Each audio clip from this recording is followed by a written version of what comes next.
Every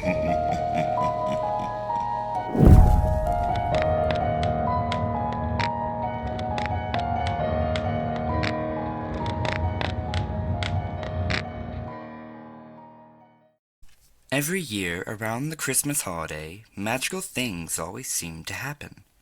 Some things are marvelous and joyful, like visits from Santa or a snowman coming to life.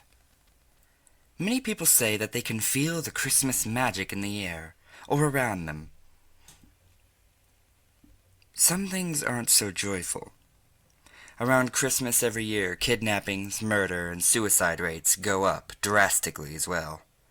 Even when horrid things like this happen, people often feel, yet rarely admit, that they still feel a kind of holiday magic behind it, although be it a dark magic. One example comes from a Christmas demon known as the Krampus. The Krampus is well known in countries like Germany and Switzerland for taking naughty children in the dead of Christmas Eve night. Here is one such account.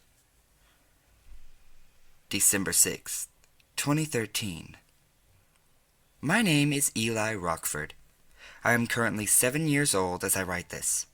I confide in this journal something I can't tell my family because they wouldn't even believe me. I am often told that I am a very smart kid for my age, because I say and do things that most kids my age don't. But if I tell a strange story, no matter how hard I get them to believe me, my parents and siblings say it's just my imagination. Today, I looked out my window into the street by our house and saw a man who looked like a shadow with horns. His eyes glowed orange, and seeing him scared me a lot. He was ringing a bunch of bells for something, but I just tried to ignore him and sleep. Then I heard a knock on the door. I went down to see if it was Mommy or Daddy, but when I got to the door, someone stuck a card through our mail slot and ran off really quickly. The card had a picture of a monster who had bull legs, a tail, and horns on a scary-looking goat head that looked half-human. I was so scared that it was the thing in the street, but I don't know what to do. I think I know what it is, but I hope I'm wrong.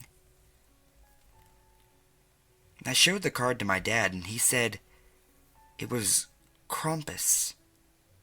The bottom of the card said, Groß von Krampus.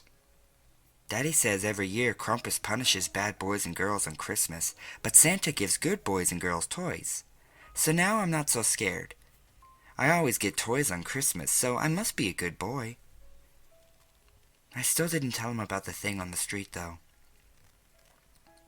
December 24th, 2013. My parents will be gone for most of tonight and Christmas morning tomorrow for some stupid work thing they both have. We usually have a Christmas at 6 o'clock, but we have to wait for Mommy and Daddy to get home first. Mom told Brad, my oldest brother, that we would have a babysitter because she didn't trust him to watch all 5 of us by himself. Mom often didn't let Brad watch us, but we had broke a lot of things the last couple of times we were left alone, so Mommy said that she would get Rebecca to watch us. Rebecca came to the house at 5. She was very pretty, and Brad couldn't stop staring at her. Mommy and Daddy left a couple minutes after Rebecca got there. This was the first time Rebecca had watched 6 kids at the same time before, and I don't think she knew what she was getting herself into. My youngest sister, Molly, who's 3, threw a tantrum over our parents leaving.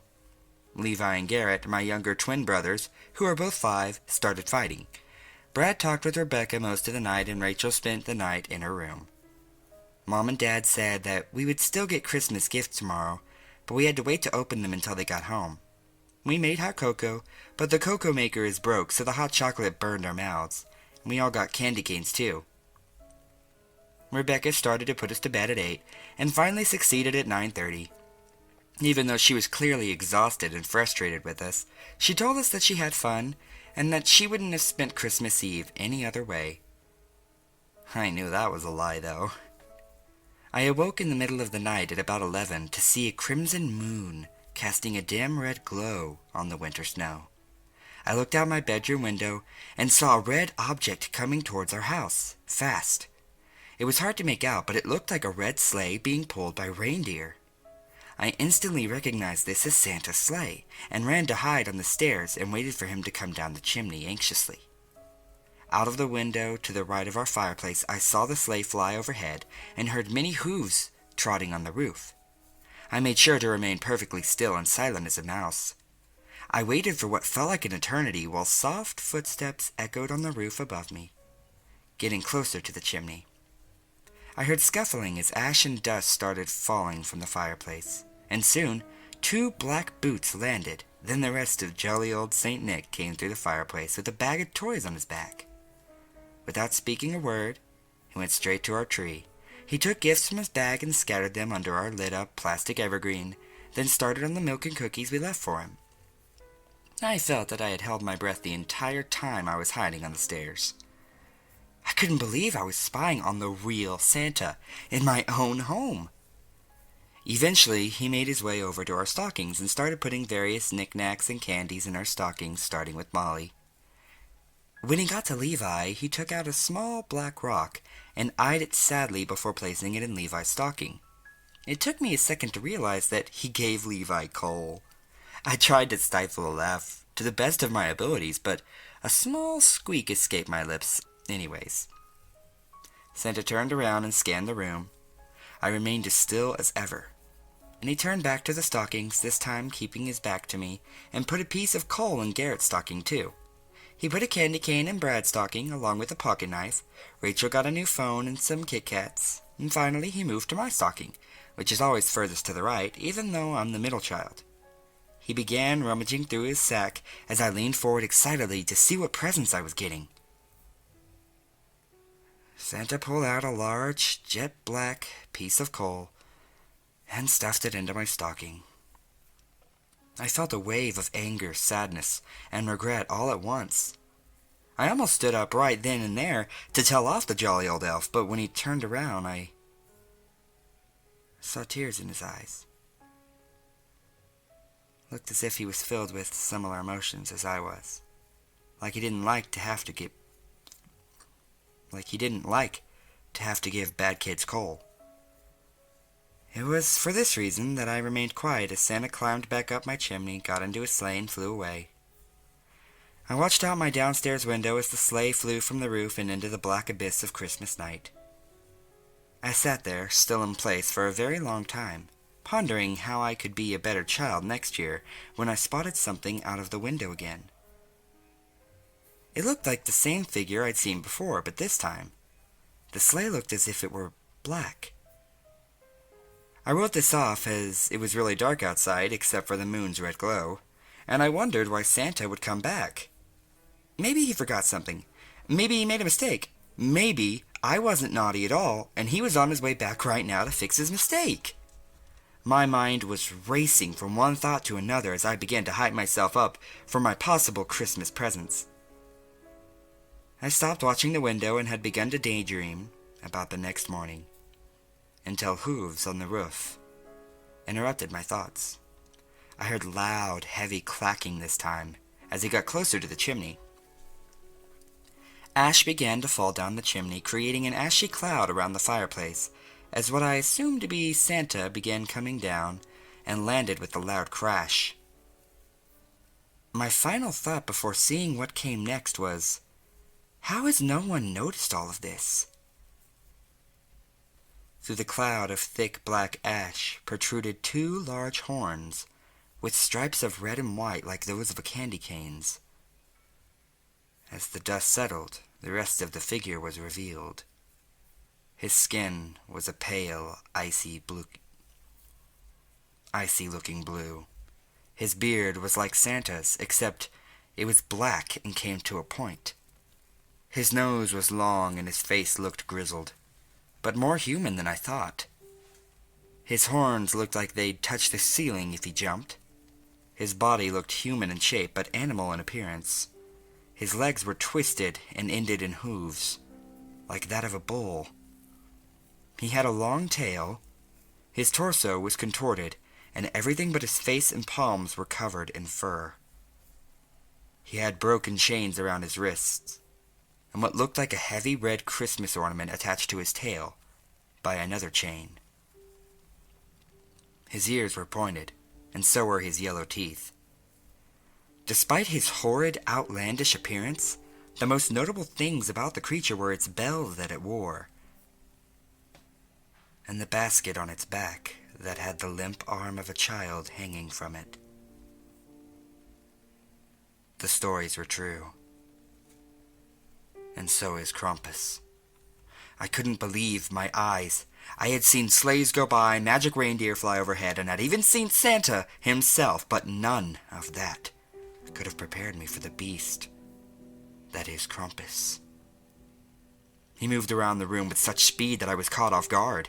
This thing looked about 8 feet tall without its horns, and with them he towered over everything in our large home. He made his way to the fireplace and took the coal from Levi's stocking. He rolled it around in his long, bony fingers for a moment, then took the coal from Garrett's stocking, then finally mine.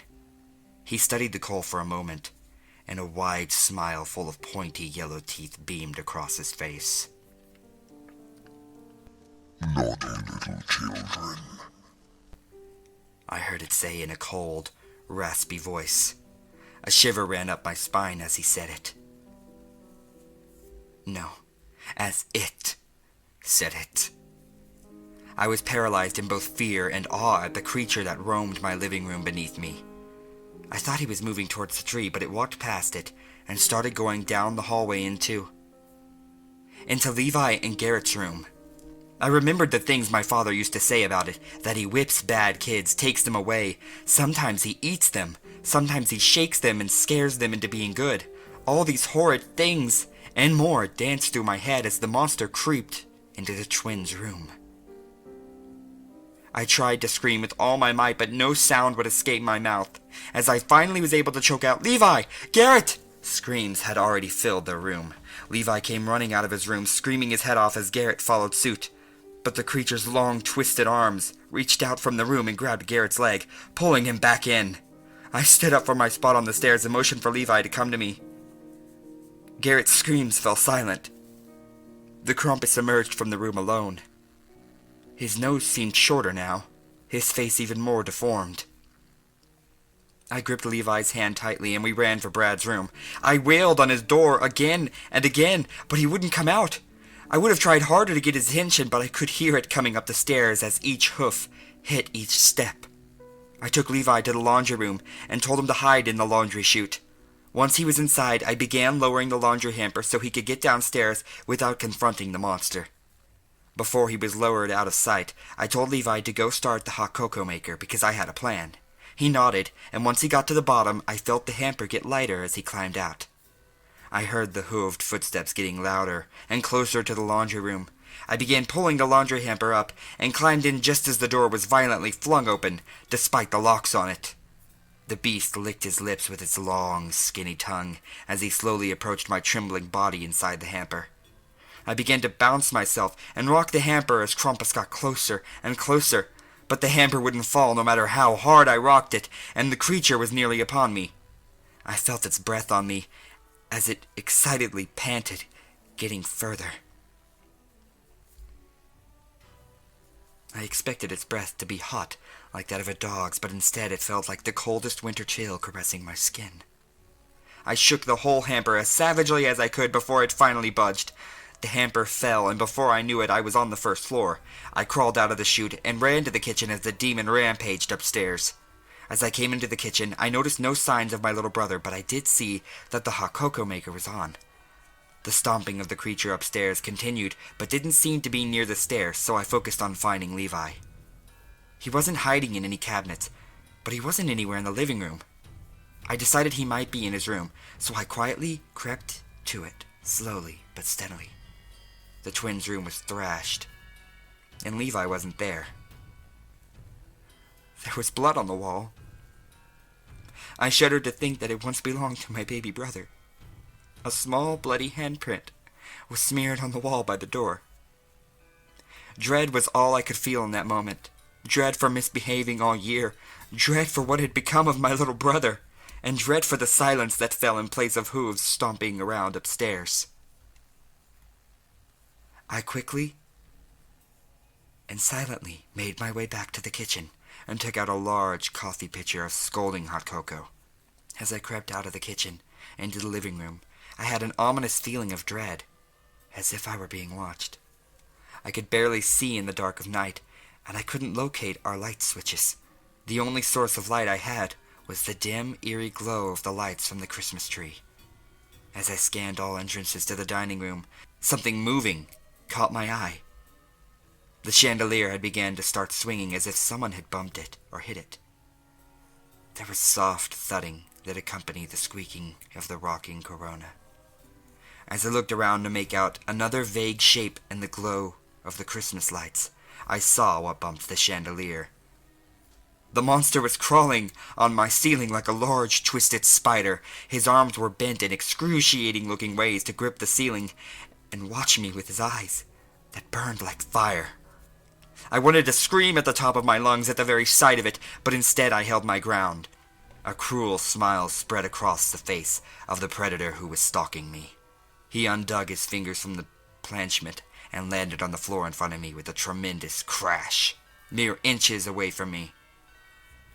This was his mistake. I threw the entire pitcher of burning hot cocoa on his face, and the beast immediately started writhing in agony. He covered his hands over his quickly blistering face. He took his hands off of his face just as it began to melt and peel off, the bits of flesh and blood melting away to reveal his horrible skull with its eyes still in their sockets. It froze for a while, and for a brief moment, I was happily assured and content that the Krampus was dead. But then it only started cackling an awful and disturbingly malevolent laugh. It pierced my ears like knives and overloomed over me to instill as much fear as it could. Before my very eyes, the muscles around the creature's skull started to grow back, and in seconds its new face had formed. It looked more like a goat with pointy teeth than a human, but you could still partially see it in there. Its beard was still as long as before, but now it looked almost out of place on the demonic beast's head. I turned and ran behind the Christmas tree, avoiding the abomination's lanky arms as I ran by. The Krampus immediately started coming towards the tree, intent on harming me. I pushed the large plastic evergreen on the monster and ran back upstairs to find my little brother. I wailed on my other siblings' doors, but no one would wake up no matter how hard I pounded on their doors. Everyone locks their doors to their rooms when we go to sleep, so we're not bothered, but the doors are always heavy, and not much sound gets through them. I began to shout for Levi as loud as I could, hoping that he would respond. Then Levi appeared at the top of the stairs. We stared at each other. He looked terrified and sad. I started to walk towards him, when suddenly my baby brother was impaled by the Krampus's horns. His body was thrusted up and thrashed around by the savage creature as he convulsed and shook spastically on its horns. I've seen people die on TV before, but watching it in real life is entirely different. No one should have to go through it. My brother didn't deserve that. No one deserves that. Santa and Christmas are about love and cheer. Krampus made Christmas about hatred and retribution. I watched helplessly while the thing ripped my brother's shaking body from its horns and dropped his lifeless body into the basket on its back. The demon began to strut towards me with malicious intentions, so I ducked into Mom and Dad's empty room and opened the top right drawer in my dad's dresser.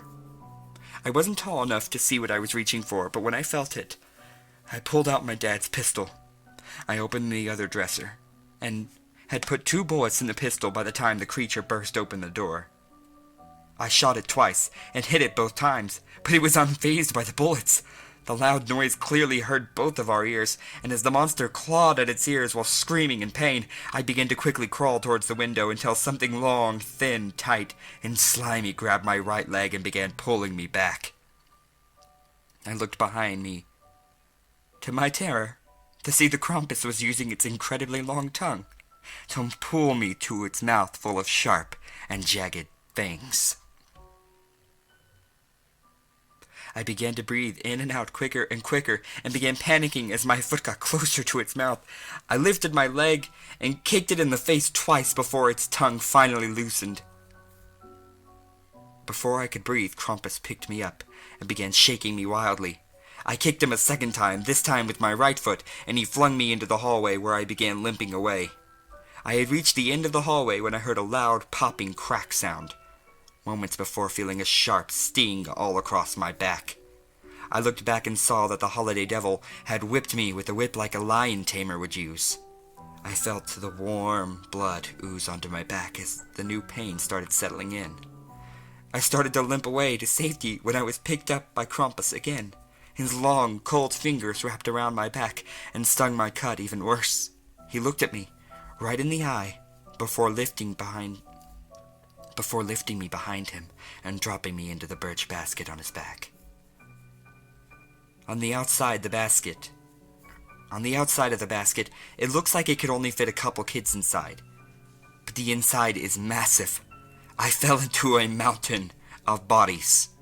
Hundreds upon thousands of kids in that one basket piled on each other, not all alive, where you couldn't see other kids, which made up the trembling ground. You saw only darkness. No sounds could be heard from inside, or outside really either. Kids would scream, mutter, shout until their throats clearly hurt, but no sounds came from their mouths. Every time I thought the situation couldn't get any worse, it got way fucking worse. I waited for what felt like a millennia to escape, as new kids would fall in and join the confusion to show how much time had passed. And eventually the Krampus reached into the basket and began to pull out another child. His arm became larger as he reached in the basket and stretched out to the panicked girl. I grabbed onto her leg and let myself be carried to salvation. When we were pulled from the basket, I let go of the kid and fell behind Krampus. He didn't notice that I had escaped. He was too focused on the girl. I looked at the small girl for a second before he bit into her flesh with his large, sharp teeth. I never knew the kid's name before the creature devoured her, but I owe her my life for helping me escape.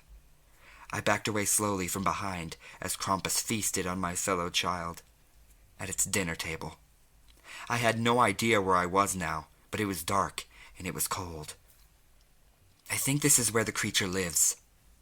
After the monster was finished eating, he picked up a small wooden box, opened the top, and spat something that glowed a bright green into it. He then took the box over to a rusted doofus that he opened, entered, then left a few minutes later, without the box. He then left the room, leaving the child's remains on a large platter and a rusty door to my curiosity. I opened the door to see dozens of more wooden boxes. I also saw many creepy-looking porcelain dolls and other creepy toys. The door behind me closed and I was immersed in total darkness. I got out my phone and used it to barely light my way. I walked past a jack-in-the-box with a scary face. I walked past a baby doll that looked withered and old. I found a sack doll that looked like a creepy, rotting skeleton, too. I thought it was like Santa's rejected toy shop until I found the word Misfits smeared in red paint next to a clown with a skull for a head, blue eyes in its sockets, and big fleshy hands. I was terrified someone else was caught in that room before. When I got closer to the clown, it jumped towards me and yelled, "Wanna play?" I got really scared and jumped back as the clown let out a scary laugh. I heard scurrying and tiny footsteps of other toys from all around. I started catching the dolls and gingerbread men turning their heads as I ran along the walls trying to relocate the door. I found another message on the wall. "Why can't we die?" was scratched into the wall by something. I wanted nothing more than for this night to end. When I located the door, I bolted for it as soon as I saw it, but was tripped by a toy soldier with realistic burns on half of its face.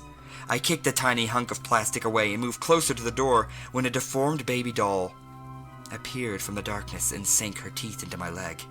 I felt a surge of pain and fell to the ground. I furiously punched the doll's head repeatedly until it unlocked its tiny teeth from my flesh.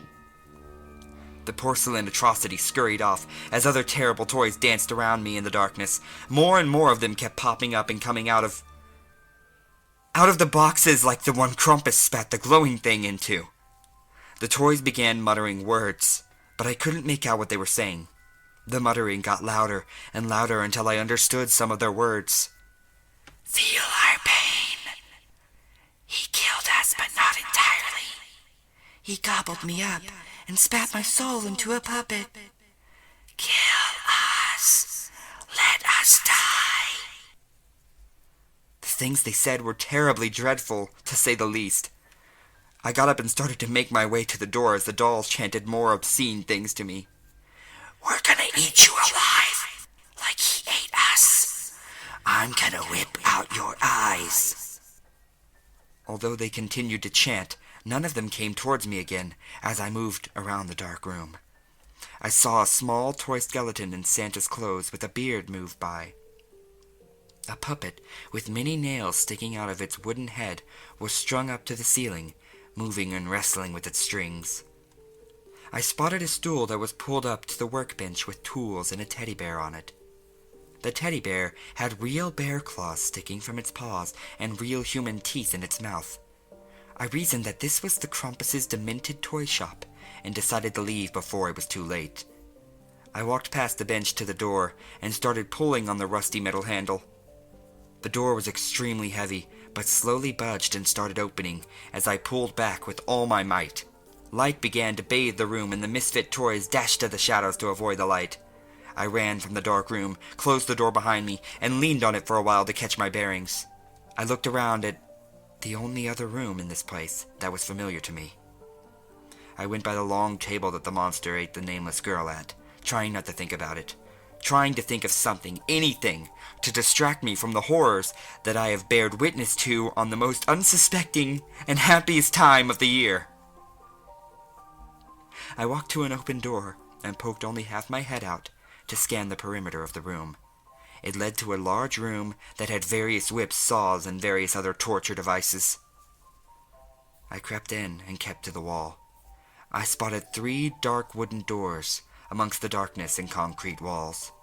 I also found a window, and the snow outside was falling so slowly, so peacefully.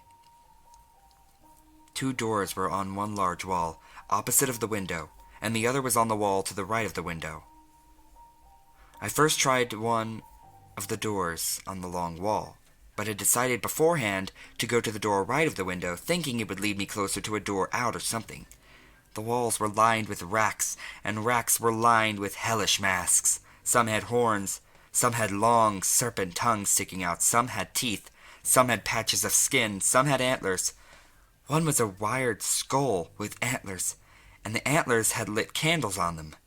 It was so strange. The room was so large, and the other door led to the same room.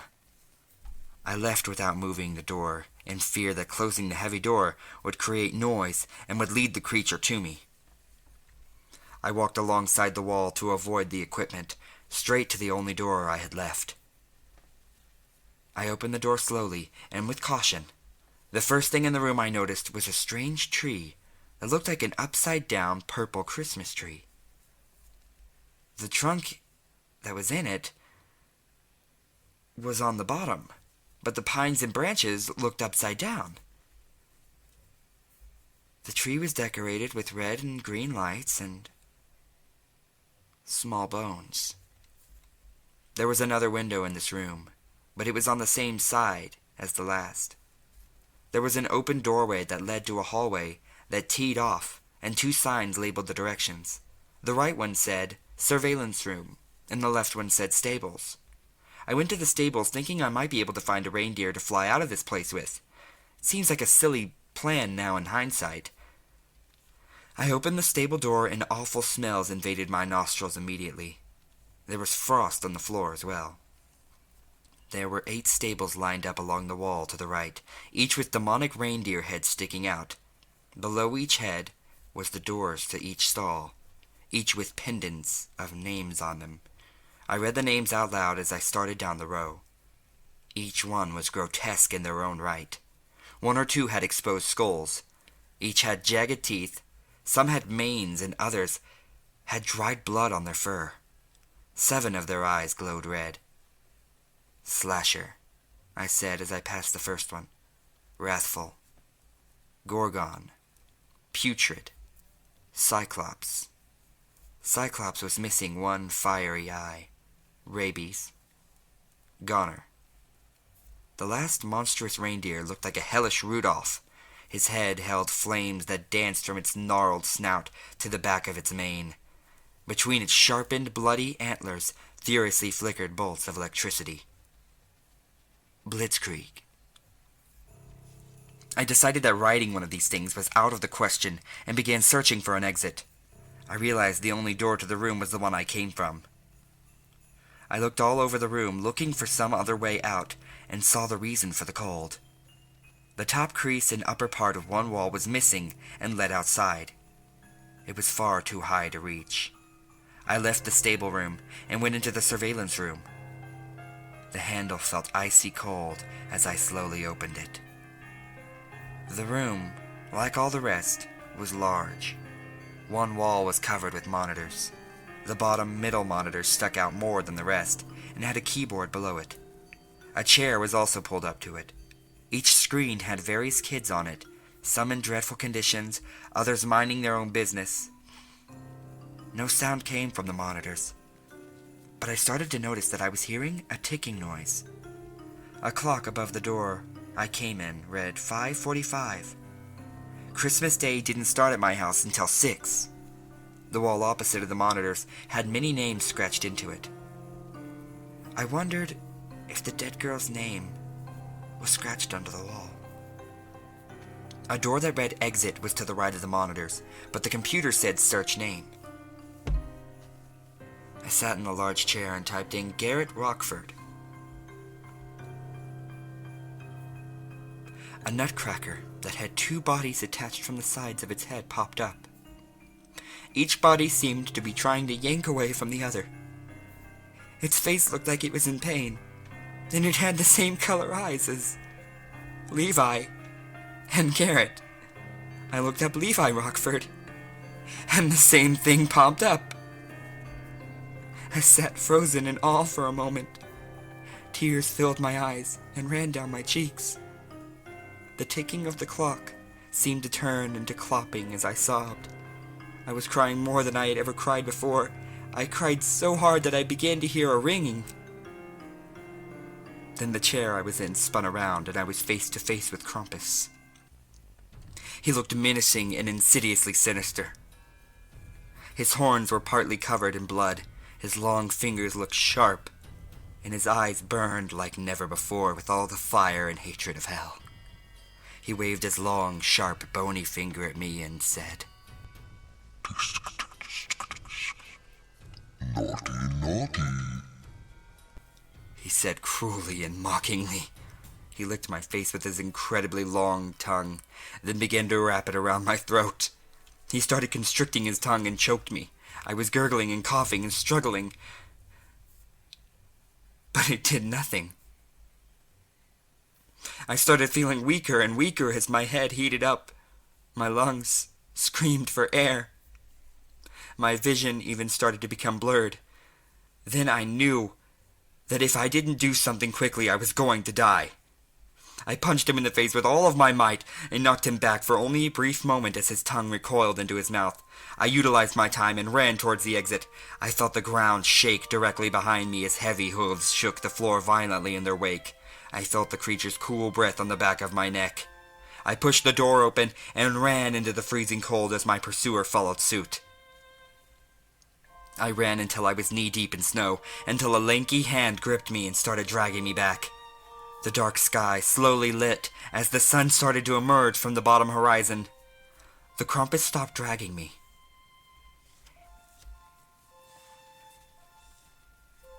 He dropped me and stared briefly at the rising sun. I'll come get you again. He said as he dropped my leg and retreated to his lair as I lay in the snow. A silhouetted figure came from a distance. I closed my eyes for what felt like seconds, but when I opened them, The sun was higher in the sky, and the figure was closer. I could make out that he was wearing red, and then I passed out again. I opened my eyes to see an outstretched hand with a black mitten on it. It belonged to a fat, bearded man with a silly hat. "Santa?" I inquired. "Shh, child," he said in a soft, soothing voice. "Let's take you home." The next thing I remember was waking up in my bed at home. Levi and Garrett were kidnapped in the middle of the night.